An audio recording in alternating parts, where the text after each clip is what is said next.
Hello everyone, welcome back. In our last few videos, we learned what machine learning is. Today we actually do it. By end of this video, you will have fully working Python environment and you will write your very first machine learning model from scratch.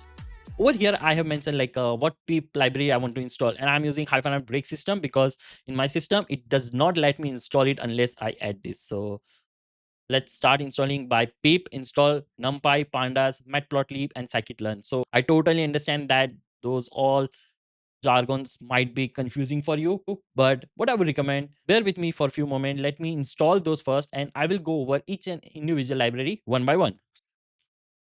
So here is the breakdown what these libraries can do. The NumPy, the foundation of machine learning computing in Python. It handles large multidimensional array and matrix. Think of it as a calculator that performs lightning fast numerical operation behind the scene. The next one, Pandas, your data manipulation powerhouse. If you ever use Excel, Panda is Excel on steroid. It allows you to load, clean, filter, and analyze data easily using the structure called data frames. Next one, Matplotlib, the essential data visualization library. It takes your row number and turn them into a beautiful charts, scatter plots, and histograms so you can actually see the pattern in your data. The last one, Scikit-learn or sklearn, the undisputable king of traditional machine learning in Python. It comes packed with the ready-to-use algorithm for classification, regression, clustering, along with the tools for evaluating how well your model performs. Alright, let's talk about Jupyter Notebook. So before we get dive into this, let me tell you some fun fact about it. Jupyter get its name from the three core language it was designed for: Julia, Python, and R. That's how it got like Jupyter. If you can see my screen, let's install by pip install Jupyter Lab -hyphen break system packet because I'm doing in my core environment. So as you can see, it has already been installed. That's why it did not take any time. But in your case, it might take a couple of minutes. All right, let's start with the Jupyter. So I'm typing Jupyter Lab. So it would just open it immediately into the browser. So on the left panel, you can navigate to the folder you want it to be, save the file, or you can move your CSV file here, and then you can click on this Python 3 icon on the right. So it would create files. For that, we are gonna write it down, like we are gonna rename it battery model. Okay. So let's start our first block of code. We need to bring our tools and load our factual data set. So I would type this, import pandas as NP. So Panda is our data manipulation library which allow Python to easily read, organize, and structure like a spreadsheet.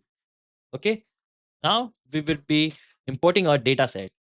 This single line read our downloaded CSV file containing phone usage hours and battery life, saving it to a structural table called data. We will define our input as a x as a hours of usage. Scikit-learn require input to be two-dimensional table, which is why we use double bracket over here. We define our output or y as a battery percentage. This is single column of answer we eventually want our model to predict. Code is ready to run. Let me paste the battery underscore data.csv file. As soon as I hit it, it would just complete run. You don't see anything because we haven't printed out anything, but don't worry. Let's move to the next part. Now for the core machine learning step, we will initialize the algorithm and train it on our data. So we import linear regression from scikit-learn. This algorithm mathematically calculates the best possible straight line through a set of data points. Okay. Here we create a blank instance of model, essentially bringing a blank brain into our computer's memory. So now here where actual learning would happen, the model feed X and Y, the data set we imported previously. The feed command tells us the model to study the relationship between hours used and battery drain. So as soon as I hit enter, it just completed. Now let's try if it can predict or not. Before we do that, let me show you what battery underscore data.csv file has. On the first column, usage hours, like how much hours you use and how much battery it would be after the use. So if we are using the phone for 2.5 hours, then battery would drop to 58. What if you use battery for more than 5 hours, then it would be nearly 16. If you don't use much, like only 1 hour, then battery still will be like 882. So we use the predict function to ask the AI, if I use my phone for 4.5 hours, what will my battery be? This print the model's calculated answer directly to our screen. Over here, I am using the float because I don't want so many digit after the dot. Only one. That's why it's only one. But if you want more precise, then you can just change the value and you can see it has predicted in more accurate manner. You can ignore the warning. Let's move forward and plot everything on a graph. The model training is completed. We import Matplotlib, the standard Python library used for creating chart and visualize graph. So I'm importing by import matplotlib and I'm using plt as alias, so would be easier for us to remember and rewrite it. This command plot our actual historical CSV as a blue dots on the graph. Finally, we draw a thick red line representing the model exact prediction across all R's. Now run this block and this render the graph. You can clearly see how the AI's red line cut perfectly through the noise of the real world data. So you can see the blue dots, those are the data points, and the red line is called the best fit line. And there you have it. You just reloaded real data and trained a predictive AI model in about 10 lines of code. But what if we haven't predicting a number? What if we want to predict category like whether an email is spam or a safe? We will tackle that in next coming videos with classification algorithm. Now you understand the logic. Let's apply the exact same logic to a professional business scenario, predicting sales based on advertising spend. In this dataset, we have over 50 records of monthly marketing budget and the total revenue earned.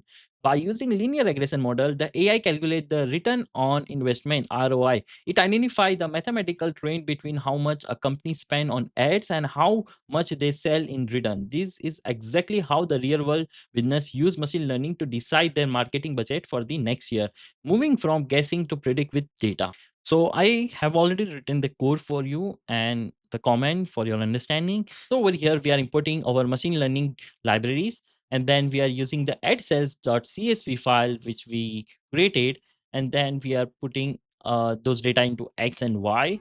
Then we are using linear regression. We are fitting the data. So over here we are making the prediction for the 4,500 ad spend. Then we are visualizing on a graph. I am using more information. We are labeling x and y. As soon as I hit run, it just create a very good graph. So over here you can see the historical data and the AI prediction line. So this is best fit line. Congratulations, you have just wrote a script to generate the data, process it, and build a machine learning model that can actually predict the future. In next video, we will going to dive into classification and build a model that makes yes or no decision. All code from above today is linked in the description below. If you find this helpful, hit the like button, subscribe, you wouldn't miss the next project.